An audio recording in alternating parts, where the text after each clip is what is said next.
భాగ్యం ప్రతి ఒక్కరికి దయచేయమని, నేను తెలుసుకునే భాగ్యం ప్రతి ఒక్కరికి దయచేయమని, ఇక్కడ ఉన్న తండ్రి ప్రజలందరినీ కూడా జ్ఞాపకం చేసుకోమని, ప్రతి ఒక్కరిని నాయన నీ రెక్కల కింద భద్రపరచమని నజరేయుడైన యేసయ్య నామములో అడిగి ఏడుకుంటున్నాం తండ్రి, ఆమేన్. అమ్మగారికి చాలా వందనాలు. ఈ సమయంలో చప్పట్లతో జడ్జి గారిని మనం ఆహ్వానిస్తాం వర్తమానం కొరకు.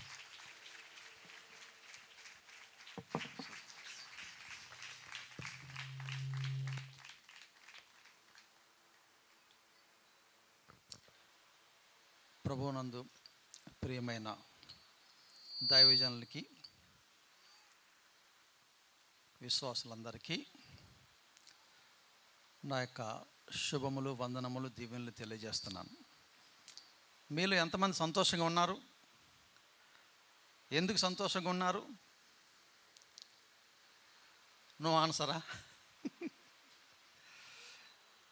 సరే, మీకు ప్రశ్న. మీలో ఎంతమంది కారణ జన్ములు ఉన్నారు ఇక్కడ? కారణ జన్ములు అని తెలుసా? మీరు పుట్టుకకి ఒక కారణం ఉండాలి. అలాంటి వాళ్ళు ఎవరు ఉన్నారా? ఏమి లేదండి, ఊరికనే మేము ఉన్నామండి, జంతువులాగా ఉన్నాం అనుకుంటున్నారా? లేకపోతే మా పుట్టుకు ఒక కారణం ఉంది అనుకుంటున్నారా? కారణ జన్ములవి అన్న వాళ్ళ చేతులు ఎత్తండి. చాలామంది ఇస్తారు. ఇంకా కొంతమంది డౌట్ ఉంది. పెద్ద పెద్ద మీటింగుల్లో అంటారు కదా, ఈయన కారణ జన్ముడు, ఆమె కారణ జన్మురాలు అంటారు. అయితే నేను రీసెర్చ్ చేసి తెలుసుకున్న విషయం ఏంటంటే, భూమి మీద పుట్టిన ప్రతి మనిషి కూడా కారణ జన్ముడు, కారణ జన్మురాలు. ఏ మనిషి కూడా ఊరికనే పుట్టరట. చదవండి, ఇర్మియా 1:5. ఇర్మియా 1:5.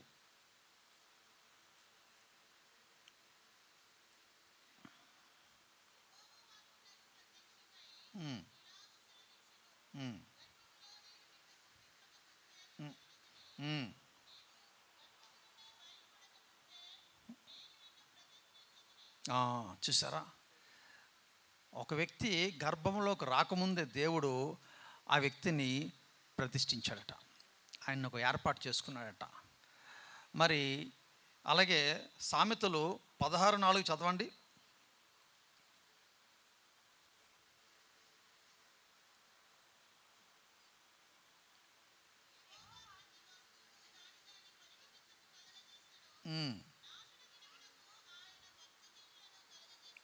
చూసారా, ప్రతి వస్తువుని, మనిషిని కూడా ఆయన ఒక పర్పస్ తోటి సృష్టించాడు. మిమ్మల్ని, నన్ను కూడా దేవుడు ఒక పర్పస్, ప్రణాళికతోటే సృష్టించాడు. మరి భూమి మీద పుట్టిన ప్రతి ఒక్కరూ ఆ ప్రణాళికను నెరవేరుస్తున్నారా లేదా అనేది ఎవరికి వాళ్ళు ప్రశ్నించుకోవాలి. మరి మనం చూసినట్లయితే ఇక్కడ దేవుడు సంసోన్ని ఒక ప్రణాళికతో పుట్టించాడు. ఆయన ఫిలిస్తీన్లు ఎల్లప్పుడూ ఇజ్రాయెల్ ప్రజల మీద దండయాత్రలు చేసి వాళ్ళని అన్యాయంగా వాళ్ళ దగ్గర దోచుకుంటుంటే దేవుడు ఏం చేశాడంటే, నేను ఒక వ్యక్తిని పెడుతున్నాను, న్యాయాధిపతిని, ఈ సంసోన్కి నేను బలాన్ని ఇస్తాను, ఆ బలముతో అన్యాయాన్ని అరికట్టి వాళ్ళందరికీ న్యాయం చేస్తాడు అని సంసోన్ని పెట్టాడు. సంసోన్ని ఇచ్చిన తర్వాత ఒక కండిషన్ కూడా పెట్టాడు. ఏంటి ఆ కండిషన్ చెప్పండి? ఏం కండిషన్? ఏంటి ఆ కండిషన్ అంటే, నీవు అపవిత్రమైన వాటిని ముట్టుకోకూడదు, నీ తల వెంట్రుకలు కూడా నాజీరు చేయబడాలి. కండిషన్ ఇచ్చాడు లేదా? సంసోన్ ఏం చేశాడు? లాస్ట్కి దేవుడు చేయొద్దని పని చేశాడు. అక్కడ ఆయనకి ఆ బలాన్ని పోగొట్టుకున్నాడు. ఇప్పుడు సంసోను దేవుడి ప్రణాళికని నెరవేర్చాడు లేదా? నెరవేర్చలేదు కదా, సైడ్ ట్రాక్లోకి వెళ్ళిపోయాడు. అప్పుడు దేవుడు మరొక వ్యక్తిని మళ్ళీ పంపించాల్సి వస్తుంది. ఈ భూమి మీద కూడా ఆయన ప్రణాళిక ఎవరైతే నెరవేర్చలేదో ఆ వ్యక్తిని పక్కన పెట్టి మరొక వ్యక్తిని ఆ ప్లేస్లో పెడతాడు. ఎస్తేరు తెలుసా మీకు? ఎస్తేరు అంటే, ఎస్తేరు తెలుసు అన్న వాళ్ళు చేతులు ఎత్తండి. ఎస్తేరు ఆమెపై దేవుడు ఒక ప్రణాళిక పెట్టాడు. మొర్దెకై వెళ్ళి అడుగుతాడు, అమ్మా నువ్వు రాజుగారితో చెప్పాలి, ఆశ్వరోషు రాజుతోటి చెప్పాలి, మరి ఈ విధంగా జరుగుతుందని. అప్పుడు అంటది, రాజుగారు నన్ను పిలవలేదు, రాజుగారు కోర్టులో ఉన్నారు, ఆ కోర్టు నడుస్తున్నప్పుడు నేను లోపలికి వెళ్తే నాకైనా శిక్ష పడుతుంది అని భయపడుతుంది కదా ముందు. తర్వాత ఏమనుకుంటుంది, లేదు లేదు, నేను ఇందు నిమిత్తమే ఈ సీట్లోకి వచ్చాను కాబట్టి, రాణిగా నేను కూర్చున్నానంటే దేవుడు నన్ను ఈ పని చేయడానికే పెట్టాడు కాబట్టి నేను వెళ్తాను, పర్వాలేదు. వెళ్ళింది లేదా? ఆమె వెళ్ళింది కదా. అంటే దేవుడు ఏ పని మీద అయితే ఒక మనిషిని పెట్టాడో ఆ పనిని ఖచ్చితంగా నెరవేర్చాలొద్దా? నెరవేర్చాలి. యేసుప్రభు వారిని ఆయన చిన్నప్పుడే వయసులోనే 12 సంవత్సరాల వయసులోనే యెరూషలేము దేవాలయంలోని తల్లిదండ్రులు మర్చిపోతారు. ఎవరు తల్లిదండ్రులు? మరియా, యోసేపు. వీళ్ళిద్దరూ మర్చిపోయి 3 రోజుల ప్రయాణం దూరం వెళ్ళిపోతారు. వెళ్ళిపోయి చూస్తే యేసుప్రభు వారు లేరు వాళ్ళతోటి. మరి ఏంటి లేడు, ఎక్కడికి వెళ్ళిపోయాడు అని తప్పుడు పడిన 3 రోజులు మళ్ళీ వెతికి మళ్ళీ ఆ యెరూషలేము దేవాలయం దగ్గరికి వచ్చినప్పుడు ఆయన ఆ శాస్త్రులు పరిచయులతోటి వాళ్ళకి తెలియలేని విషయాల్ని చెప్తాడు. ఆ విషయాలు చూసి ఆమె అడుగుతుంది, బాబు నువ్వెందుకు మాతో రాకుండా నువ్వు ఇక్కడ ఉన్నావు, నువ్వెందుకు మమ్మల్ని ఇలాగ తొందర పెడుతున్నావు, ఇబ్బంది పెడుతున్నావు అంటే, అప్పుడు ఆయన ఏమంటారంటే, నేనెవరో నీకు తెలీదా, నా తండ్రి పని మీద నేను ఉండాలి, నా తండ్రి ఈ భూమి మీదకి నన్ను ఏ పని మీద పంపించాడో అది నేను చెయ్యాలి అంటాడండా అంటాడు. చూసారా, అదనమాట. మరి అదేవిధంగా అపోస్తలుడైన పౌలు కూడా ఇదే మాట చెప్తాడు. నా పర్పస్ ఆఫ్ లైఫ్, నేను ఎందుకు జన్మించానో నాకు తెలుసు, ఆ పర్పస్ నేను నెరవేర్చాను. ఐ రన్ మై రేస్, నా పరుగును నేను కడముట్టించాను. యేసుప్రభు వారు అంటారు తెలుగులో, ఇట్ ఈజ్ ఫినిష్డ్, నేను వచ్చిన పని జరిగింది. జరిగింది లేదా? నేను వచ్చిన పని జరిగింది, నేను గోదావరి కొని వచ్చిన పని జరిగింది. It is finished. ఫినిష్ అయింది లేదా? ఫినిష్డ్, అంతే. It is finished. అది ఎప్పుడు చెప్తామంటే ఒక మనిషి ఆ పర్పస్ తెలిసినప్పుడే చెప్పగలడు, లేదంటే చెప్పలేడు.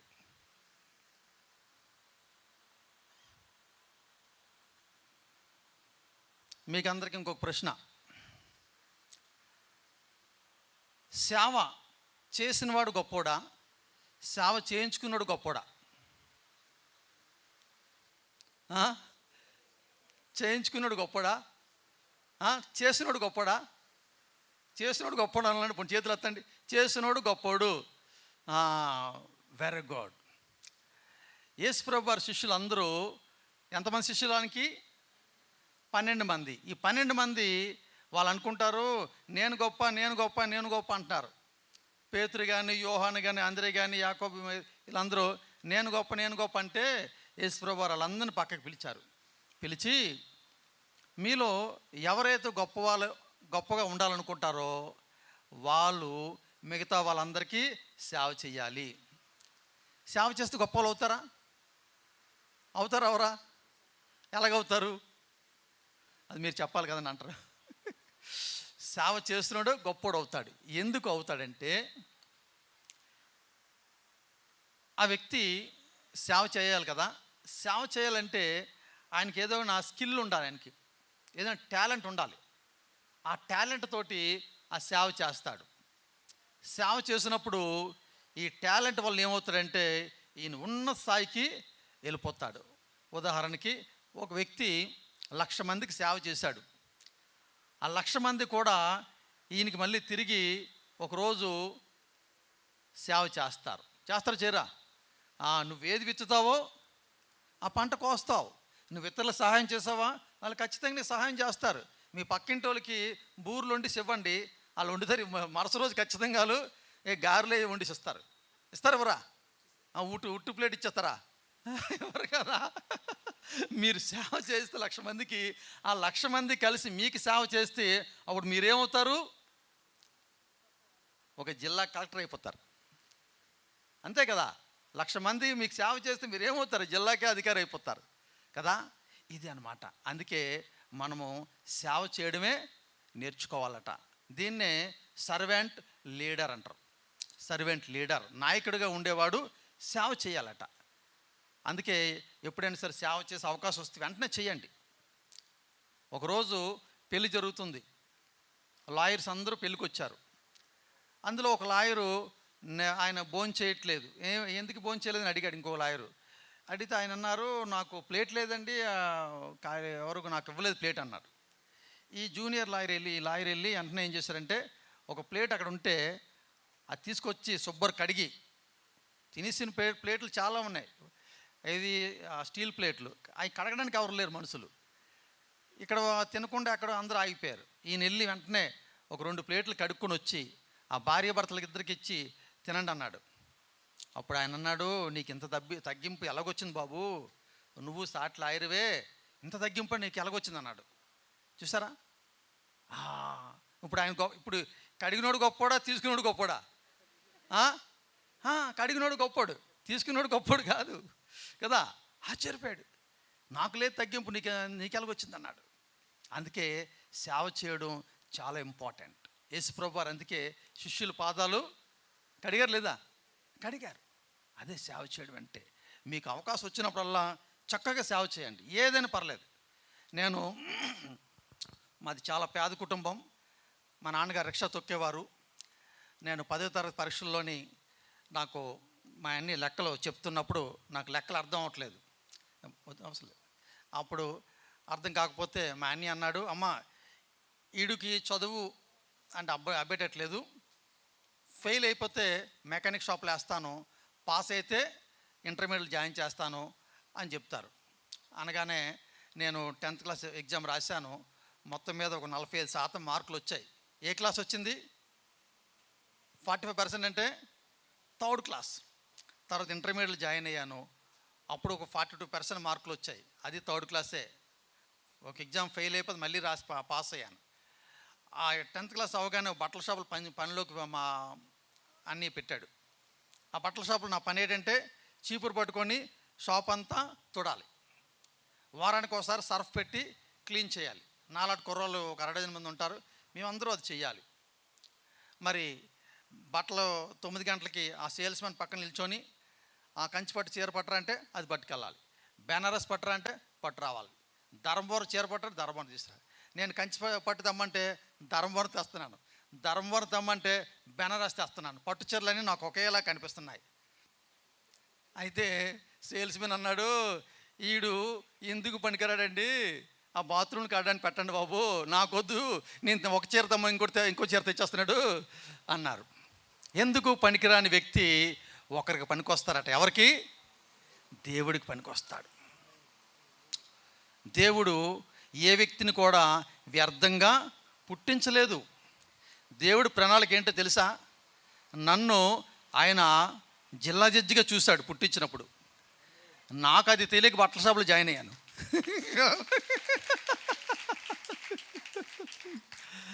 ఒక వ్యక్తి చేతిలోని ఒక విత్తనం పట్టుకొని స్టూడెంట్లు అడిగాడు, బాబు నా చేతిలో ఉన్నది ఏంటని అడిగాడు.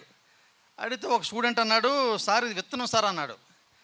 రెండో వ్యక్తిని అడిగాడు, రెండో వ్యక్తి అన్నాడు, సార్ ఇందులో చెట్టు ఉందన్నాడు. విత్తనమే కానీ ఇందులో చెట్టు ఉంది సార్ అన్నాడు.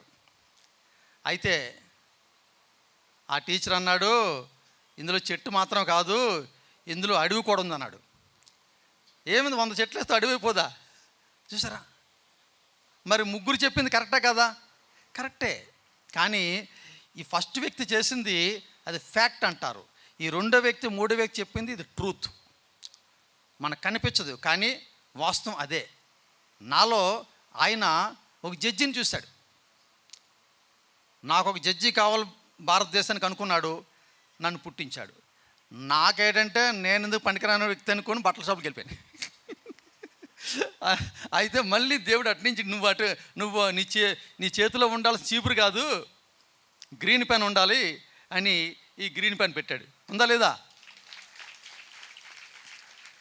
మరి డిగ్రీలో జాయిన్ అయ్యాను, 45% మార్కులు.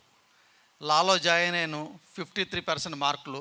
లాయర్గా అయిన తర్వాత మా సొంతూరు వెళ్ళాను. చిన్న ఊరు.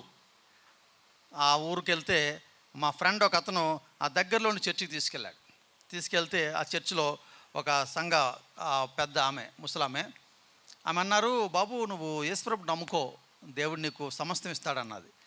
నేను అన్నాను, నాకు చిన్న అటెండర్ పోస్ట్ వచ్చి చాలమ్మా, అప్పుడు నేను నమ్ముకుంటాను అన్నాను. లేదు ముందు నమ్ముకో, అప్పుడు నీకు దేవుడు ఇస్తాడన్నది. నేను నమ్మలేదు. అప్పటికి నాకు ఏంటంటే కొన్ని రోజుల తర్వాత వాంతులు విరేచనలు అయిపోతున్నాయి. మాకు వైజాగ్లో కేజీహెచ్ హాస్పిటల్ అని పెద్ద హాస్పిటల్ ఉంటుంది. అది ఆసియాలోనే పెద్దది హాస్పిటల్ అది. ఆ హాస్పిటల్కి మా అన్ని రాత్రి 12 గంటలకు తీసుకెళ్తే ఆడ ఒక డాక్టర్, జూనియర్ డాక్టరు ఇంజక్షన్ వేస్తారు. రాత్రి 12 గంటలకు సీనియర్లు ఉంటారు, జూనియర్లు ఉంటారా? జూనియర్లు ఉంటారు, సీనియర్లు ఏమి ఉండరు. అంతే కదా వాళ్ళకి. అయితే ఒక ఇంజక్షన్ వేస్తే నాకు వాంతులు విరేచనలు తగ్గాయి, కానీ రియాక్షన్ అయిపోయి నాలిక వెనక్కి వెళ్ళిపోయి మాటలు పడిపోయాయి. మరుసటి రోజు ఉదయాన్నే ఒక ప్రైవేట్ హాస్పిటల్కి తీసుకెళ్తే ఒక డాక్టర్ అమ్మ ఒక బెడ్ మీద వేసి, బాబు రాత్రి నీకు ఇంజక్షన్ రియాక్షన్ అయింది కాబట్టి నీ దేవుడు ఎవరో ఒకసారి జ్ఞాపకం చేసుకో, మేము మా ప్రయత్నం చేస్తాం అన్నది. ఎందుకంటే డాక్టర్స్ దగ్గర ఒక బోర్డు ఉంటుంది, వీ ట్రీట్, గాడ్ హీల్స్. మేము ట్రీట్మెంట్ ఇస్తాం, కానీ స్వస్థపరచాల్సింది ఎవరు? నేను స్వస్థపరచు యెహోవాను నేనే అంటాడు. దేవుడే స్వస్థ ఇవ్వాలి, లేదంటే ఆ ట్యాబ్లెట్ రియాక్షన్ అయిపోద్ది. అయితే నేను అప్పుడు వచ్చిరాని ప్రార్థన ఒకటి చేశాను, ప్రభువా మరి నువ్వే నిజమైన దేవుడివి అయితే నాకు మాటలు ఇవ్వాలి, అప్పుడు నేను నమ్ముకుంటానని వచ్చి ప్రార్థన మంచం మీద చేస్తే ఒక గంట సేపు ఆమె ట్రీట్మెంట్ ఏవి సెలైన్లు అవి ఎక్కించిన తర్వాత, బాబు నీకు 90% మాటలు వచ్చాయి, ఒక 10% మాటలు 2 రోజులు వస్తాయి, ఈ ట్యాబ్లెట్లు వాడుకో అన్నది. నేను 2 రోజుల్లో ఆ ట్యాబ్లెట్లు వాడని తగ్గిపోయింది. కానీ నేను యేసు ప్రభువుని నమ్ముకోలేదు. ఎందుకంటే అప్పటికి మా ఇంట్లో వాళ్ళకి ఎవరికి కూడా తెలియదు, వాళ్ళు నమ్ముకోలేదు. కొంతకాలానికి మరొక సమస్య వచ్చింది. మరి ఆ సమస్య డాక్టర్ల చేతులు కూడా లేదు. చనిపోవడం కంటే బ్రతకడం మేలు కదా, ఏ దేవుడైతే నన్ను రక్షిస్తాడో, ఏ దేవుడైతే నన్ను కాపాడుతాడో ఆయన నిజమైన దేవుడు కదా అని నేను అప్పుడు మా ఊర్లో పాస్టర్ గారి దగ్గరికి వెళ్ళి, అయ్యా మరి ఆ దేవుడు నాకు కావాలి అంటే, ఆ రోజు నాకు మా అమ్మ, మా నాన్న, మా ముగ్గురికి రక్షణ ఇచ్చాడు. రక్షణ పొంది నేటికి 28 సంవత్సరాలు అవుతుంది. ఆ రోజు నుండి ఈ రోజు వరకు కూడా దేవుడు నా పట్ల ఎన్నో అద్భుతాలు చేస్తున్నాడు. బైబిల్ ఏం చెప్తుందంటే, ఎవరైనా క్రీస్తు యేసుందన్న వాడు నూతన సృష్టి, పాతవి గతించను, క్రొత్త వాయను. అప్పుడు నేను ఆంధ్ర యూనివర్సిటీలో పిహెచ్డి కోర్సులో జాయిన్ అయ్యాను. పిహెచ్డి కోర్సు 3 సంవత్సరాలు, కానీ నాకు 2.5 ఇయర్స్కే నా పుస్తకం కంప్లీట్ అయిపోయింది. ఆ పుస్తకం యూనివర్సిటీ వైస్ ప్రిన్సిపాల్ దగ్గర పట్టుకెళ్తే ఆయన అన్నాడు, మీకు ఇచ్చిన 3 ఇయర్స్ కోర్సు టైం కదా, 2.5 ఇయర్స్లో మీరు ఎలా చేశారు అన్నాడు. అప్పుడు నేను అన్నాను, రోమా 8:28 ఉంది సార్ దాని ఆన్సర్. మరి ఏంటి చెప్పండి, రోమా 8:28 ఏముంది? దేవుని ప్రేమించే వారికి, అనగా ఆయన సంకల్పం చొప్పున పిలువబడే వారికి సమస్తం సమకూడి మేలు కొరకు జరుగుతున్నాయి అన్నారు. నేను ఎప్పుడైతే రీసెర్చ్లో జాయిన్ అయ్యానో ఆంధ్ర యూనివర్సిటీలోని, ఆ రోజు నుండి ప్రతి మీటింగ్లో ఏ టాపిక్ తీసుకున్నానో, నా టాపిక్ ఏంటంటే సత్వర న్యాయం. కేసులు ఫాస్ట్గా చేయాలంటే ఏం చేయాలి, భారతదేశంలో కేసులు ఎందుకు లేట్ అవుతున్నాయి, రీజన్ ఏంటి, ఇది నేను రీసెర్చ్ చేస్తే అదే టాపిక్ మీద నాకు అనేకమైన పుస్తకాలు, మీటింగ్స్, వాటిలో కూడా నాకు దాని గురించి చెప్తున్నారు అందరూ. అప్పుడు ఆ మెటీరియల్ అంతా కలెక్ట్ చేసుకొని నేను ఆ విధంగా రాశాను. అంతేకాకుండా ప్రసంగి 8:11లో ఒక మాట ఉంటుంది, కేసులు ఫాస్ట్గా చేయాలంటే ఏం చేయాలనేది సులభమని చెప్పాడు. చదవండి ప్రసంగి 8:11. దుష్క్రియకు తగిన శిక్ష శీఘ్రంగా కలగకపోవడం చూచి మనుషులు భయం విడిచి హృదయపూర్వకంగా దుష్క్రియలు చేయదురు. ఇదే మాటని నా రీసెర్చ్ బుక్లో రాశాను. బైబిలు మనం చదివినట్లయితే లాకి మించిన జ్ఞానం బైబిల్ ఉంది. నేను అందుకే ఒక పుస్తకాన్ని రాశాను. ఆ పుస్తకం చూపించమ్మా. ఇది నేను రాయడానికి కారణం బైబిల్లో నుంచి లా వచ్చింది. ఉదాహరణకి బాడీ పార్ట్స్లో ఈ పార్ట్ని ఏమంటారు మీకు తెలుసా? Adams Apple. మీకు అందరికి ఉందా లేదా? అందరికి ఉంది. ఇది యాడమ్స్ యాపిల్. మీకు ఎవరైనా శత్రువులు ఉన్నారా? శత్రువులు ఉంటే శత్రువుకు ఉందలే చూడండి, ఉంటే క్షమించండి. ప్రతి ఒక్కరికి భూమి మీద పుట్టిన ప్రతి పురుషుడికి స్త్రీకి కూడా ఈ యాడమ్స్ యాపిల్ ఉంది. అయితే ఈ యాడమ్స్ యాపిల్ ఎలాగొచ్చిందంటే మెడికల్ బుక్స్లో రాశారు. ఆదాముకి దేవుడు పండు తినదని చెప్పాడట, ఆ పండు తిన్నాడు, అది ఇక్కడ స్ట్రక్ అయింది, ఆ రోజు నుంచి అది పైకి వచ్చింది. ఇది యాడమ్స్ యాపిల్ స్టోరీ. బైబిల్లో ఉందా లేదా స్టోరీ? అదే మెడిసిన్ బుక్స్లో ఉంది, మెడికల్ బుక్స్లో. అంతే సింపుల్. బైబిల్ని ఎవరైతే బలంగా చదువుతారో వాళ్ళు అద్భుత కార్యాలు చేస్తారు. అంతేకాకుండా నేను ఒకటే అడిగాను, ప్రభువా సొలొమోనుకి నువ్వు జ్ఞానం ఇచ్చావు, 3000 సామెతలు రాశాడు, మరి నేను కూడా సామెతలు రాయాలని ఆశపడుతున్నాను అంటే, ఓకే రాయి అన్నాడు దేవుడు. నేను 511 సామెతలు రాశాను, ఇదే సామెతల పుస్తకం. ఈ పుస్తకాన్ని మీ పాస్టర్ గారు ప్రజెంట్ చేస్తున్నాం, మీకు అందరూ చదువుకోవచ్చు ఇది. అప్పుడు ఆంధ్ర యూనివర్సిటీలో ఏమైందంటే పిహెచ్డి పుస్తకాలు వెళ్ళాయి కదా, పంపించారు 3 యూనివర్సిటీలకి, ఫారిన్ కంట్రీ ఒకటి, 2 ఇండియాలోని. వాళ్ళందరూ కలిసి ఈయనకి డాక్టరేట్ అర్జెంటుగా ఇవ్వండి అన్నారు. బైబిల్ ఏం చెప్తుందంటే, నువ్వు అడుగు వాటికంటే ఊహించే వాటికంటే అత్యధికంగా నేను ఇస్తాను అన్నాడు. నేను ఒకటే అడిగాను, ప్రభువా నా పేరు ముందు డాక్టర్ అని ఉండాలంతే. డాక్టర్ టి శ్రీనివాసరావు అని నన్ను సమాజం పిలాలి. ఏ షాపులో అయితే వీడు పనికిరాని వ్యక్తి అన్నారో వాళ్ళు కూడా నన్ను డాక్టర్ అని పిలాలి. అయితే దేవుడు నాకు అక్కడ పిహెచ్డితో పాటుగా ఈ గోల్డ్ మెడల్ కూడా ఇచ్చాడు.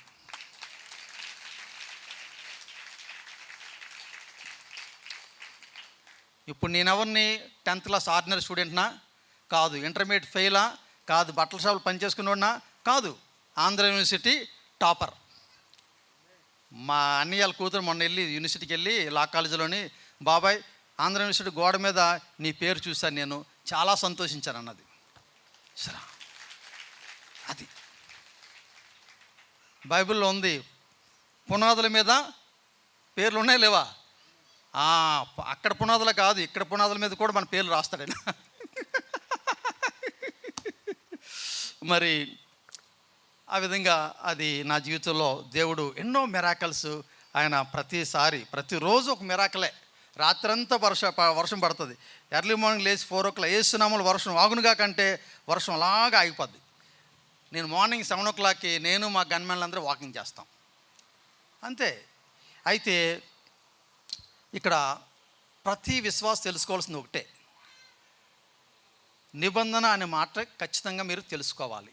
నిబంధన అనేది కానీ మీకు అర్థమైందంటే, మీరు నా పట్ల దేవుడు ఏ మిరాకల్ చేశాడో అంతకు రెట్టింపు చేయగలరు. ఏంటి నిబంధన అంటే? నిబంధన అంటే ఎవరికి తెలుసా? నిబంధన అంటే చాలామందికి తెలియదు.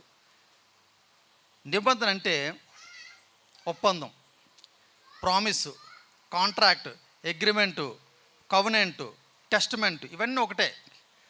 దేవుడితోటి ప్రతి వ్యక్తి కూడా నిబంధన చేసుకున్నాడు. ప్రతి విశ్వాస కూడా బాప్తీని తీసుకున్నప్పుడు ఒక నిబంధన చేశాడు. దేవా నేను నీ మాట ప్రకారం జీవిస్తాను, నేను నీతిగా, న్యాయంగా, యథార్థంగా జీవిస్తాను. అంతే కదా, మీకా 6:8 అదే ఉంటుంది. నువ్వు నీతిగా, న్యాయంగా, యథార్థంగా జీవించాలి. ఎందుకు? ఐఎమ్ హోలీ, నేను పరిశుద్ధుని కాబట్టి మీరును పరిశుద్ధంగా జీవించండి. మీరు పరిశుద్ధంగా జీవించినప్పుడు మీరు నోటితో ఏది పలుకుతారో నేను అక్కడ కన్ఫర్మ్ చేస్తాను అంటున్నాడు దేవుడు. భారతదేశంలో ఒక ప్రాబ్లం ఉంది, వరకట్నాలు. మరి ప్రతి గంటకు ఒక స్త్రీ చచ్చిపోతుంది. రోజుకి ఎన్ని గంటలు? 24 గంటలు 65 వేయండి, 365, సుమారుగా 8,000 మంది ప్రతి సంవత్సరం భారతదేశంలో స్త్రీలు చచ్చిపోతున్నారు. నేనేమన్నానంటే, ప్రభువా నా కుటుంబంలో వరకట్నం అనేది మేము చూడకూడదు, మా ఇంట్లోకి రాకూడదు. మా పిల్లలకు కానీ మా మనవలకు కానీ మేము వరకట్నం తీసుకోము. దిస్ ఈజ్ మై ప్రామిస్, ఇదే నా నిబంధన.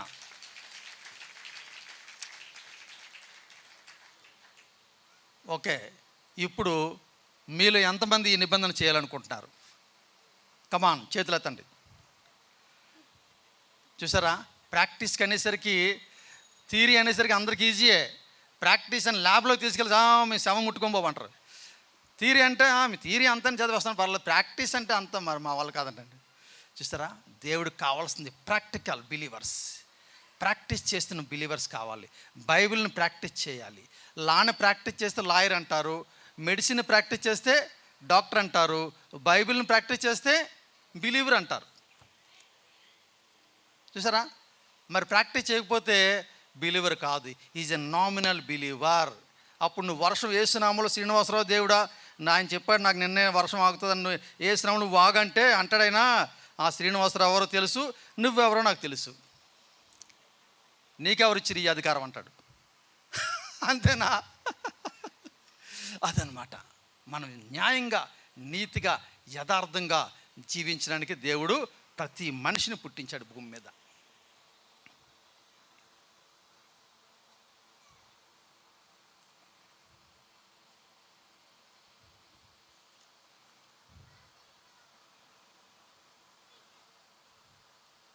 ఇంతే కాకుండా ప్రతి మనిషి కూడా ఆయా ప్రాంతాల్లోని ఒక ప్రాబ్లమ్ని సాల్వ్ చేయడానికి పెడతాడట. నన్ను కొన్ని ప్రాబ్లమ్స్ సాల్వ్ చేయడానికి నన్ను పెట్టాడు, అవి సాల్వ్ చేశాను. ఫ్యూచర్లో కూడా ఇంకా నేను చాలా చేయాల్సినవి ఉన్నాయి. అలాగే మిమ్మల్ని కూడా కొన్ని ప్రాబ్లమ్స్ సాల్వ్ చేయడానికి ఆ ప్రాంతాల్లో పెట్టాడు. మీరు అవి సాల్వ్ చేయాలి. ఎందుకు? ఆయనకు ఒక పర్పస్ ఉంది మిమ్మల్ని ఇక్కడ పెట్టడానికి. ఈ ఊరిలో మిమ్మల్ని ఎందుకు పుట్టించాడు? అమెరికాలో పుట్టించలేడా? పుట్టించాడు. అవసరం ఆయనకు ఒక పర్పస్ ఉంది. ఇక్కడైతే ఎందుకు ఉండాలి? ఇక్కడే శ్రీనివాసరావు ఇక్కడే ఎందుకు పెట్టాడు? ఇక్కడ డౌరీ సమస్య ఉంది కాబట్టి ఈయనైతే దాన్ని కంట్రోల్ చేస్తాడు. కొట్టండి క్లాప్స్. అంతే కదా? అమెరికాలో నేను పుడితే ఉపయోగం లేదు, అక్కడ డౌరీ సమస్య లేదు. మరి ఇక్కడ ఆడపిల్లలు గర్భంలో అబార్షన్ చేసేస్తున్నారు, ఇక్కడ నేను ఉంటేనే ఆ ప్రాబ్లం సాల్వ్ చేయగలను. చూసారా దేవుడి ప్రణాళిక? అందుకే ఆ వ్యక్తులను అక్కడ పెట్టాడంటే ఒక ప్రణాళిక దేవుడికి ఉంది. ఆ ప్రణాళికను మనం నెరవేర్చాలి. మీలో ఎంతమంది రోజుకి ఒక అధ్యాయం బైబిల్ చదువుతున్న వాళ్ళు చేతులు ఎత్తండి. ఒక అధ్యాయం చదువుతున్న రోజుకి 10 మంది కంటే ఎక్కువ ఉండరు. నేను రీసెర్చ్ యూనివర్సిటీలని కాదు, భూమి మీద కూడా చర్చెస్లో రీసెర్చ్ చేస్తున్నాను. ఖమ్మం జిల్లాలో అన్ని చర్చిలో రీసెర్చ్ చేశాను. 110 మంది మాత్రమే రోజు ఒక అధ్యాయాన్ని బైబిల్ చదువుతున్నారు. నువ్వు బైబిల్ చదివితేనే దేవుడు నీతో మాట్లాడతాడు. అప్పుడు దేవుడి ప్రణాళిక నీకు అర్థమవుతుంది, నువ్వెందుకు పుట్టావు కూడా నీకు అర్థమవుతుంది. అంతే కదా? మోషే ఏమన్నాడు? నేను ఉండాల్సిన ఫరో ఇంట్లో కాదు, ఐగుప్తు ధనం కంటే ఏది మేలు? జీవము గల దేవునితో ఉండడం మేలు అన్నాడు. అనట్లేదా? పర్పస్ తెలిసిపోయింది లేదా? మోషకి పర్పస్ తెలిసిపోయింది.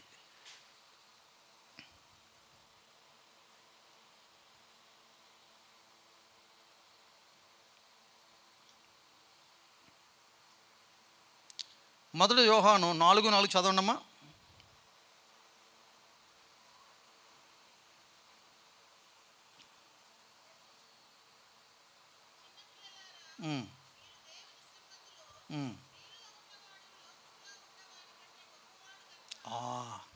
చూసారా? థామస్ ఆల్వా ఎడిసన్ మీకు తెలుసు కదా, ఆయన బెడ్రూమ్లో ఒక బోర్డు రాశాడు.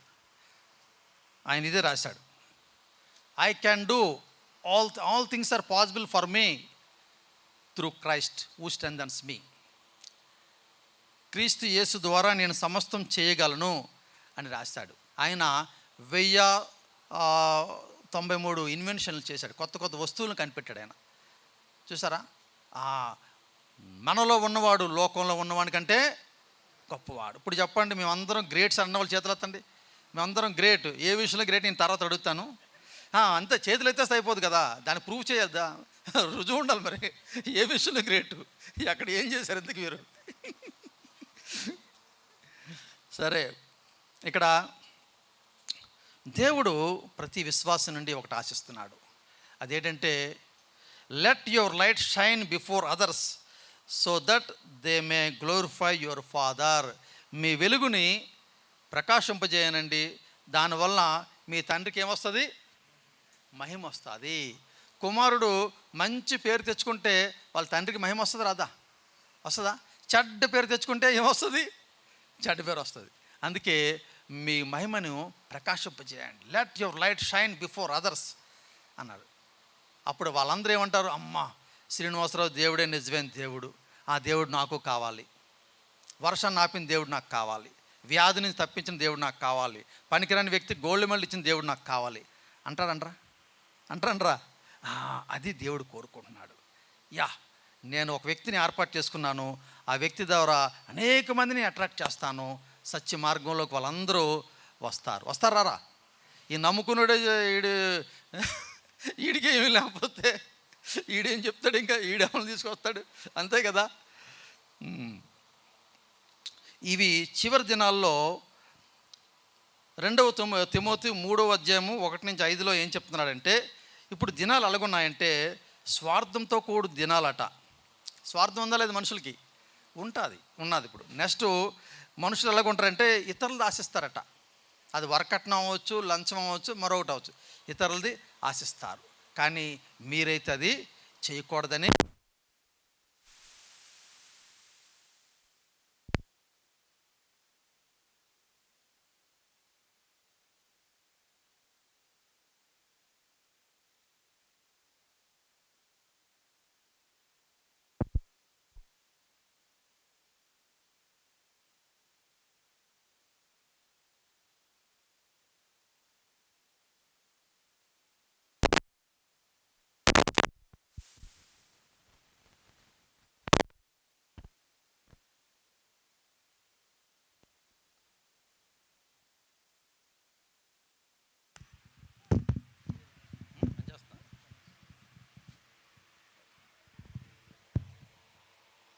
మరి ఈ దినాల్లో మనుషులు ఎలాగుంటారు అనేది ఇక్కడ తిమోతి పత్రికలో ఉంటుంది. ఒకటి, సెల్ఫిష్గా ఉంటారట, స్వార్థంతో ఉంటారట. మరి రక్షించబడిన వ్యక్తి స్వార్థంతో ఉండొచ్చా? స్వార్థంగా ఉండకూడదట. జాయ్ అంటే first love Jesus, next love others, లాస్ట్లో లవ్ యువర్ సెల్ఫ్. ఇది జాయ్ అంటే సంతోషం అన్నమాట. సో ఇతరులు మనం ఖచ్చితంగా మనుషులు మనం ప్రేమించాలి. ప్రతి మనిషి కూడా మన పొరుగువానికి మనం ఏం చేయాలి? సహాయం చేయవద్దా? మొన్న ఒక లెటర్ వచ్చింది మాకు, అయ్యా మాకు ఇలాగ మా మనవరాలకి హెల్త్ బాగోలేదండి, ఆమెకి ఏమిటి హెల్ప్ చేయండి అని. వెంటనే మేము ఒక 10,000 రూపాయలు పంపించడం జరిగింది. ఎందుకు? ఇతరులు మనం ప్రేమించాలి, సహాయం చేయాలి. ఈ విధంగా చేస్తే అప్పుడు వాళ్ళు ఎవరిని మహింపరుస్తారు? జీవం గల దేవుణ్ణి మహింపరుస్తారు. ఒకసారి మా సీనియర్ లాయర్ ఆయనకి హెల్త్ బాగోలేదంటే కాల్ తీసేస్తారు, హాస్పిటల్ డబ్బులు లేవంటే వెంటనే నేను మా ఫ్రెండ్స్ని అడిగాను, ఏమంటే ఇలాగ ఆయన దగ్గర మనం పనిచేస్తాం కదా జూనియర్లుగా, మరి ఏమైనా హెల్ప్ చేద్దామంటే వాళ్ళు అన్నారు, మొన్నే కదా మనం చెరోకి 20,000 ఇచ్చాం, 60,000 ఇప్పుడే మళ్ళీ అలాగే ఇవ్వగలం అన్నారు. అప్పుడు నాకు బైబిల్లో వాకింగ్ గుర్తుకొచ్చింది. యేసుప్రభువు వారు 10 ఆజ్ఞలు ఏం చేశారు? 2 ఆజ్ఞలు చేశారు. మొదటి ఆజ్ఞ ఏంటంటే, నీ దేవుడైన యెహోవాని నీ పూర్ణ బలముతో, శక్తితో, వివేకంతో ప్రేమించాలి. తర్వాత నిన్ను వలే నీ పొరుగువాన్ని ప్రేమించాలి. వెంటనే వాక్యం గుర్తుకొచ్చి నేను వెంటనే 2 లక్షలు పంపిస్తున్నానండి అని చెక్ రాసి ఇస్తాను. వెంటనే ఆయన thank you Jesus, praise the lord, hallelujah అన్నాడు. యాక్చువల్గా ఆయన ఒక బుద్ధిస్ట్. ఇప్పుడు మహిమ ఎవరికి వచ్చింది? మీ సత్క్రియల ద్వారానే నా పేరు మహింపరచబడుతుంది. మీ దుష్క్రియల ద్వారా నా పేరు దూషణ పాలు అవుతుంది. మీరు ఆయన పేరుకి మహిమ తెస్తారా, ఆయన్ని దూషణ పాలు చేస్తారో మీరే నిర్ణయించుకోవచ్చు. తర్వాత ఇంకేంటంటే ప్రౌఢు, గర్వం ఉంటుంది ఈ దినాల్లో. నెక్స్ట్ దేవదూషణట. తర్వాత పేరెంట్స్ మాట వినరట. పిల్లలు పేరెంట్స్ చెప్పింది వాళ్ళు చేయరట. ఈ దినాల్లో అలా ఉంటారట. నెక్స్ట్ కృతజ్ఞత ఉండదట, అపవిత్రత ఉంటుందట. నెక్స్ట్ ఫాల్స్ కేసులు పెడతారట. ఉంది, బైబిల్లో ఉంది. ఫాల్స్ కేసులు పెడతారట. ఫాల్స్ కేసులు నాకు అనవసరం అండి, పెట్టేయండి కేసు అంటారట, అంతే. ఫాల్స్ కేసు పెడతారట. నెక్స్ట్ డాగ్ ఈట్ డాగ్ అంట. డాగ్ ఈట్ డాగ్ అంటే అవతల వ్యక్తిని కొట్టినా పర్లేదు, కొట్టేసినా ఆయన దగ్గర లాక్కోవాలి అని మనస్తత్వం ఉంటుందట. మరి భక్తిగా ఉంటారు కానీ లోపల క్రూరత్వం ఉంటుందట. భక్తి అంటే దేవుని ఏడలో భయం అనే విషయం మీకు చెప్పాలి నేను. మీరు ఎంతమందికి దేవుడి ఏడలో భయం ఉంది చెప్పండి. గాడ్ ఫీరింగ్ అంటారు ఇంగ్లీష్లో. గాడ్ ఫీరింగ్ అంటే దేవుని భయము మాకు ఉంది అన్నవాళ్ళు చేతులు ఎత్తండి. దేవుని భయం ఉంది కదా, దించండి. ఇప్పుడు మీకు ఒక టెస్ట్ పెడతాను, టెస్ట్లో మీరే మార్కులు వేసుకోండి. దేవుని భయం అంటే నేను కొటేషన్ రాశాను. If you fear God you will shun evil. యోబు ఏం చేశాడు? చెడుని అసహించుకున్నాను. దేవుని యెడల భయభక్తులు కలిగి చెడును విసర్జించాడు. అంటే ఒక వ్యక్తికి దేవుని భయం ఉన్నదంటే ఆ వ్యక్తి ఏంటి? చెడుని అసహించుకుంటాడు. వరకట్నం తీసుకోవడం చెడా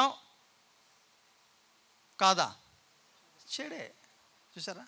అందుకే వరకట్నాలు తీసుకోకూడదు. నువ్వు చెడు చేసావంటే నీకు దేవుని భయమో లేదు. నువ్వు సండే చర్చికి వెళ్ళొచ్చు, రోజు ప్రేయర్ చేయొచ్చు, కానీ నువ్వు చెడు చేస్తున్నావంటే నీకు దేవుడి భయం లేదట.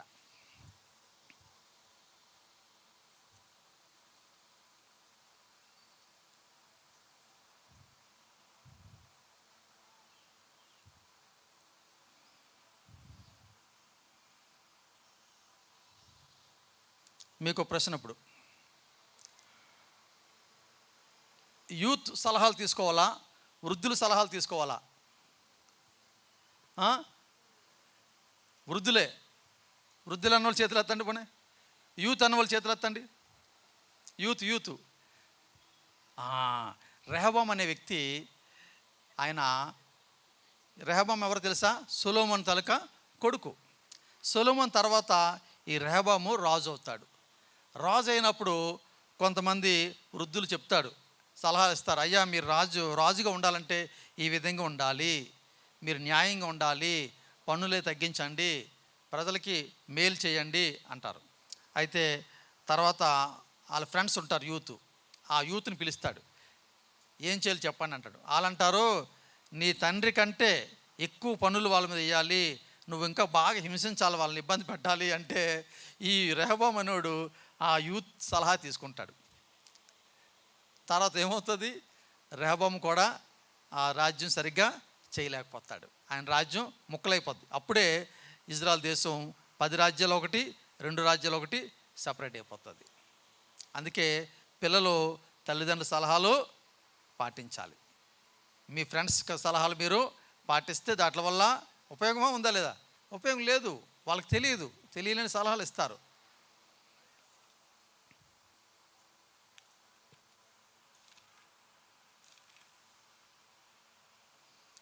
మరి ఈ జనరేషను యెహోషువ తరం. ఇది యెహోషువ తరం ఏంటంటే, మోషే తరానికి యెహోషువ తరానికి తేడా ఏంటంటే, మోషే తరం దర్శనాలు చూస్తుంది, యెహోషువ తరం డైరెక్ట్గా యాక్షన్స్ చేస్తుంది, క్రియల్లో అది చూపిస్తుంది. మీ భక్తిని మీరు క్రియల్లోనే చూపించాలి.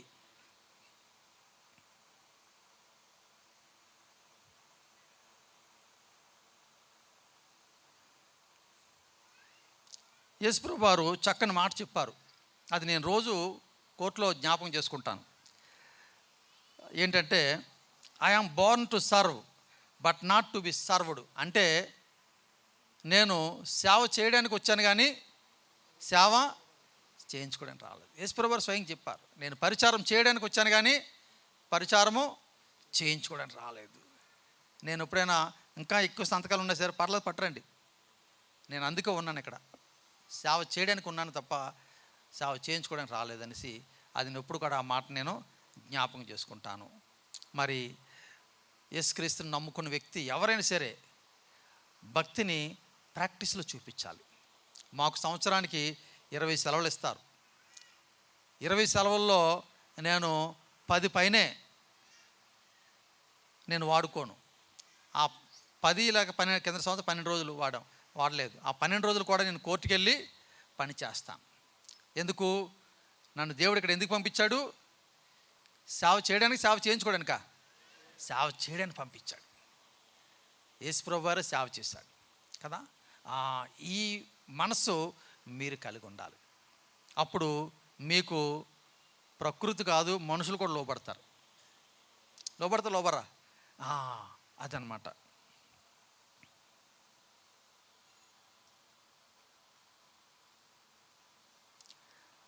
నేను ఎర్లీ మార్నింగు లేచినప్పుడు ముందుగా నేను చేసేది ఏంటంటే, అది 2 తర్వాత ఎప్పుడైనా 3 అయినా 4 అయినా సరే ముందు లేచి ప్రార్థన చేస్తాను మోకరించి. ప్రార్థన చేసిన తర్వాత మరలా 6 ఆ ప్రాంతంలోని 7 ఆ ప్రాంతంలోని ఆ సీజన్ బట్టి ఫ్యామిలీని అందరిని లేపి ఒక అధ్యాయం చదివి, నలుగురు ఉంటాం కాబట్టి నలుగురు 4 బైబిల్ తీసుకొని వాళ్ళు కూడా బైబిల్ చదువుతారు. చదివిన తర్వాత 4 పాటలు పాడుకొని ప్రార్థన చేసి మార్నింగ్ ప్రేయర్, ఫ్యామిలీ ప్రేయర్ చేస్తాం. మీరు ఎంతమంది ఫ్యామిలీ ప్రేయర్ చేస్తున్నారు? ఫ్యామిలీ ప్రేయర్ చూసారా, చాలా తక్కువ మంది ఉన్నారు. ఫ్యామిలీ ప్రేయర్ కూడా చెయ్యాలి. దీన్నే నిబంధన అంటారు. మీరు ఎప్పుడైతే నిబంధన పాటిస్తారో మీ జీవితాలు మునుపట్లాగా ఉండవు. మీ జీవితాల్లో మార్పు వస్తుంది. మీరు భూమి మీదే గొప్ప వ్యక్తులుగా వాడబడతారు.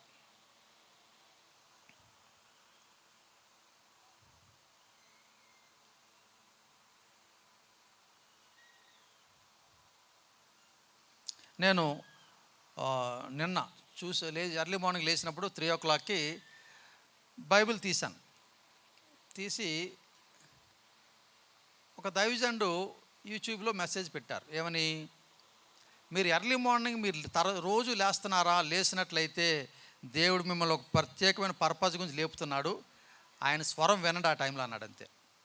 అప్పుడు మీరేం చేయాలంటే బైబిల్ చదవండి ఒకసారి, ఒక లైన్ ఏదో మొత్తం చూసుకోండి అంటే. నేను అలా తీశాను. తీస్తే నాకేం వచ్చిందంటే,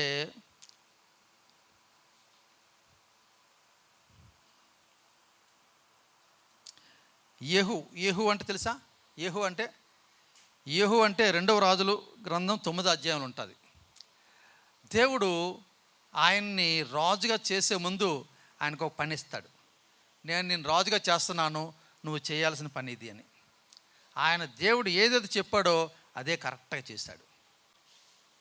అప్పుడు నాకు అనిపించింది, దేవుడు నాతో మాట్లాడుతున్నాడైతే నేను ఆయన చెప్పిన పనిని ఖచ్చితంగా చెయ్యాలి.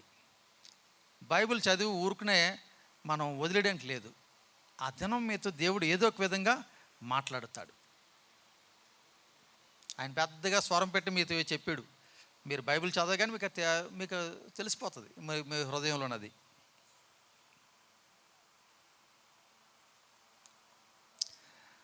మనిషి, ఇప్పుడు మీరే అడుగుదాం, మీకు ధనం కోరుకుంటారా? జ్ఞానం కోరుకుంటారా? జ్ఞానమేనా? అందరూ జ్ఞానమేనా? ధనం వద్దా? చాలా తెలివైన మీరు, అన్నీ బాగున్నారు, అన్నీ బాగా జ్ఞానం కోరుకుంటున్నారు. Very good. జ్ఞానం కోరుకున్న వ్యక్తికి ధనము కూడా ఆటోమేటిక్గా వస్తుంది. సొలొమోను ఏం కోరుకున్నాడు? జ్ఞానం కోరుకున్నాడు.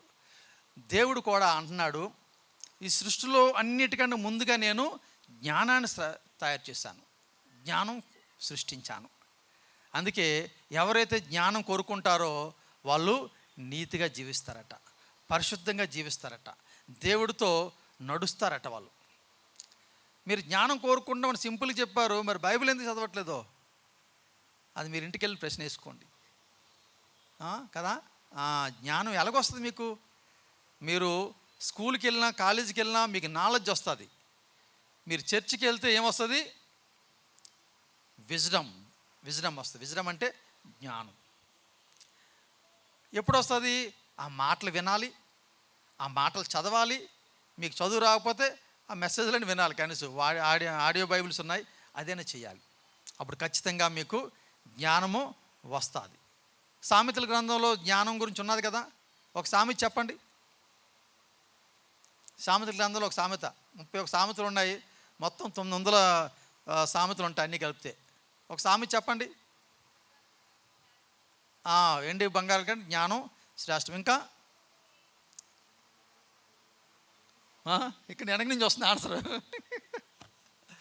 బైబిల్ ఉండాల్సింది మీ చేతిలో కాదు కానీ మీ హృదయంలో ఉండాలి. అప్పుడే మీరు గొప్పగా వాడబడతారు. దేవుడు మీ గురించి గొప్ప ప్లాన్స్ ఉన్నాయి. కానీ సౌలు రాజు మీద కూడా దేవుడు ప్లాన్ ఉంది. కానీ సౌలు రాజు పక్కకి వెళ్ళిపోయాడు లేదా? వెళ్ళిపోయాడు. దేవుడు ప్రణాళిక లేడు. సౌలు రాజు చెప్పాడు, తరతరాలు నీకు సింహాసనం ఇచ్చేస్తున్నాయి అన్నాడు, అంతే. కానీ ఆయన తరమే కరెక్ట్గా ఆపాడు. అంటే దేవుని ప్రణాళికలో ఆయన లేడు. ఈ రోజు నుండి మీరు అందరూ బైబిల్ ఒక అధ్యాయం చదవండి. ఖచ్చితంగా మీరు ఒక వ్యక్తి సామెత చెప్తాడు. ఏమంటాడంటే, నేను మీకు ఒక చేపనిస్తే ఒక పోట్లో నువ్వు తినేస్తావు, నేను నీకు చేపలు పట్టడం నేర్పితే జీవితాంతం బతుకుతావు. ఈరోజు మీకు నేను చేపలు పట్టడం నేర్పుతున్నాను. నేర్చుకుంటారా? ఇంకా టైం ఉందండి, అయిపోయిందా? సరే, చివరిగా నేను మీకు జడ్జిమెంట్ చెప్తాను. ఆ జడ్జిమెంట్కి మీ భక్తికి సంబంధం ఉంది. అట్లీస్ట్ ఆ జడ్జిమెంట్ అని మీకు లైఫ్ లాంగ్ గుర్తుంటే చాలు. ఇద్దరు వ్యక్తులు ఒక చెట్టు కింద వ్యవసాయం చేస్తున్నారు. అదే దారిలో ఒక వ్యక్తి అలాగే వెళ్తున్నాడు. అయ్యా నాకేమైనా ఆహారం పెట్టండి, సాయంత్రం వరకు నేను ప్రయాణం చేయాలంటాడు. మీరైతే ఏం చేస్తారు? పెడతారా? మాకేం లేదంటారా? పెడతారు కదా. రాబో పెడతా అంటాడు. ఒక వ్యక్తి దగ్గర 5 చపాతీలు, రెండో వ్యక్తి దగ్గర 3 చపాతీలు ఉన్నాయి. 2 కలిపితే ఎంత? 8. 8 కలిసి ముగ్గురు తిన్నారు. ముగ్గురు తినాలంటే ఒక్కొక్క చపాతీ 3 ముక్కలు కట్ చేశారు. 8 3 24. 24లో 8, 8, 8 తిన్నారు. ఈ మూడో వ్యక్తి 8 ముక్కలు తిన్నాడు కదా. తినేసి, అయ్యా నాకు ఆహారం పెట్టారు, ధన్యవాదాలు, నా దగ్గర 8 గోల్డ్ కాయిన్స్ ఉన్నాయి, అవి మీరు ఇద్దరు షేర్ చేసుకోండి, కొట్టుకోకుండా షేర్ చేసుకోండి అని ఇచ్చి వెళ్ళిపోతాడు. మొదటి వ్యక్తి అంటాడు, నేను 5 చపాతీలు తెచ్చాను కాబట్టి 5 తీసుకుంటాను, నువ్వు 3 తెచ్చా కాబట్టి 3 తీసుకో అంటాడు. రెండో వ్యక్తి అంటాడు, లేదు ఆఫ్ చేసుకుందాం, 4 అంటారు. ఈ మ్యాటర్ సెటిల్ అవ్వలేదు. వీళ్ళిద్దరు కలిసి సొలొమోను దగ్గరికి వెళ్ళారు. ఆ సొలొమోను మీరైతే ఏం చేస్తారు? ఆ కేసుని ఎలా సెటిల్ చేస్తారు? 4 చేస్తారా? 5 3 చేస్తారా? అసలు మీ బ్రెయిన్ ఇక్కడ ఉందా లేదు నాకు డౌట్ వస్తుంది. టైం కూడా అయిపోయింది. ఇదేదో చెప్పేది నేను వెళ్ళిపోతాను. మీ భక్తికి ఈ లెక్కకి తేడా ఉంది. దేవుడు అన్యాయస్తుడు కాడు. శ్రీనివాసరావుకి ఇచ్చిన దేవుడే మీ దేవుడు. నా జోబులను గోల్డ్ మెడల్ ఖరీదు తెలుసు మీకు. 1 కోటి రూపాయలు పెట్టినా రాదు. వస్తుందా? 1 కోటి రూపాయలు పెట్టి గోల్డ్ మెడల్ కొనండి, ఎక్కడైనా రాదు. మీరు కొనుక్కున్నా అది ఒప్పుకోరు, అంతే కదా. అప్పుడు సొలొమోను అన్నాడు, దేవుడిని అడిగాడు, దేవా ఈ లెక్క నాకు చెప్తావా అంటే, దేవుడు అన్నాడు, 5 చపాతీలు తెచ్చినోడికి 7 ముక్కలు, 7 కాయిన్స్, 3 చపాతీలు తెచ్చినోడికి 1 కాయిన్ ఇయ్యి అన్నాడు. మీరేదో ఒప్పుకుంటారా? ఒప్పుకోరు. ఇదేంటి దేవా ఎలాగుంది, అలా ఒప్పుకుంటారా అసలు అంటే, లేదు చెప్పు, ఇది ఎలాగ చేశాను చెప్తాను నీకు అన్నాడు. 3 చపాతీలు 2 ముక్కలు అయ్యాయి, 9 ముక్కలు. ఆయన ఎన్ని తిన్నాడు? 8 తిన్నాడు. 8 మిగిలాయి, 1 మిగిలింది. ఆ 1 ఇచ్చినందుకు 1 కాయిను. 5 చపాతీలు 2 ముక్కలు అయ్యాయి, 5 3 15. 15 ఎన్ని తిన్నాడు ఆయన? 8. ఎన్ని ఇచ్చాడు ఆయనకి? 7. 7 ఇచ్చినోడికి 7 కాయిన్స్. నీళ్ళు పోసిన వాడికి నీళ్ళు పోయబడతాయి. నువ్వు ఏది విత్తుతావో, నువ్వు ఎంత విత్తుతావో అంతే. నేను ఒకటో ప్రేయర్ చేస్తాను, దేవా నా 10వ భాగం 50,000 చెయ్యను అంతే. నా 10వ భాగం 50,000 వెయ్యాలి. ఇప్పటికీ ఎంతో పెరిగిపోయింది. ఇంకా కొన్ని దినాలు, కొన్ని నెలల్లోనే అది నేను అనుకున్న గోలు వచ్చేస్తుంది. ఎందుకు? నేను చేసిన దాన్ని బట్టి నాకు దేవుడు చేస్తాడు, అంతే కదా. అంతే. భక్తి అంటే నోటుతో పెదవులు చేసింది భక్తి కాదు, హృదయంలోంచి బయటికి రావాలంతే.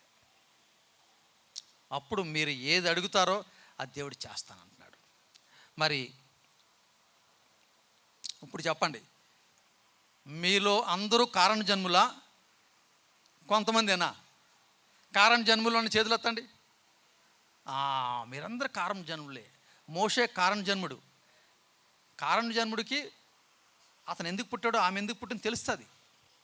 అది నెరవేర్చడం కారణ జన్మ. అది తెలియకపోతే ఆ వ్యక్తికి జంతువుకి తేడా ఏమీ ఉండదు. ఎందుకు పుట్టామంటే నాకే తెలియదు అంటాడు, అంతే. చూసారా, చాలామంది నేను ఒక విషయం చూశాను. ఇద్దరు కొట్టుకున్నారంటే ఇద్దరు స్టూడెంట్లే కొట్టుకున్నారు. ఇద్దరు తలలో బుర్రలు పగిలిపోయినట్టు కొట్టుకున్నారు.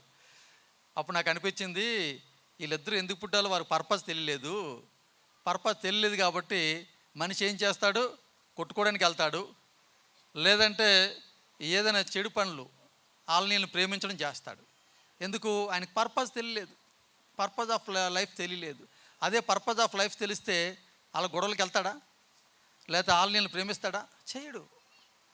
అది పర్పస్ ఆఫ్ లైఫ్ ప్రతి మనిషికి తెలియాలి. అప్పుడే ఆయన ఎందుకు పుట్టాడు అనేది తెలుస్తుంది. దేవుడు కూడా ఆ వ్యక్తిని బట్టి సంతోషిస్తాడు, లేదంటే దేవుడు దుఃఖపడతాడు. నోవా కాలంలోని వరద వచ్చింది, మొత్తం మునిగిపోయారు కదా. ఏమన్నాడు దేవుడు అప్పుడు? నరుని హృదయం చాలా వరస్ట్ అయిపోయింది, అనవసరంగా నేను పుట్టించాను మనుషుల్ని భూమి మీద అని దేవుడు బాధపడ్డాడు. మరి నోవా ఒక్కడే పర్పస్ తెలిసింది దానికి. నేను ఎందుకు పుట్టాను నాకు తెలుసు, నేను నీతిగా జీవించాలి, న్యాయంగా యథార్థంగా ఉండాలి, దేవుని కుమారుని అనిపించుకోవాలి అని బ్రతికాడు. నోవా ఎంతమంది రక్షించాడు తెలుసా మీకు? 3 కొడుకుల్ని, 3 కోడల్ని, భార్యని, 7 ఆత్మ సంపాదించాడు. 7 సంపాదించాడు. 120 సంవత్సరాలు సేవ చేశాడు. చాలు, 7 సంపాదించాడు. ఈ రోజుల్లో ఎంతమంది తల్లిదండ్రులు పిల్లలు సంపాదిస్తున్నారు చెప్పండి? చాలా చోట్ల నేను అంటున్నాను, మా పిల్లలు చర్చికి రారని అంటారు. అంటే వాళ్ళ మాట పిల్లలు వింటలేదు. నోవా గారు పర్లేదు, ఇప్పుడు జనరేషన్ కంటే ఆయన బెటరే. ఆయన పిల్లలందరినీ రక్షించుకున్నాడు.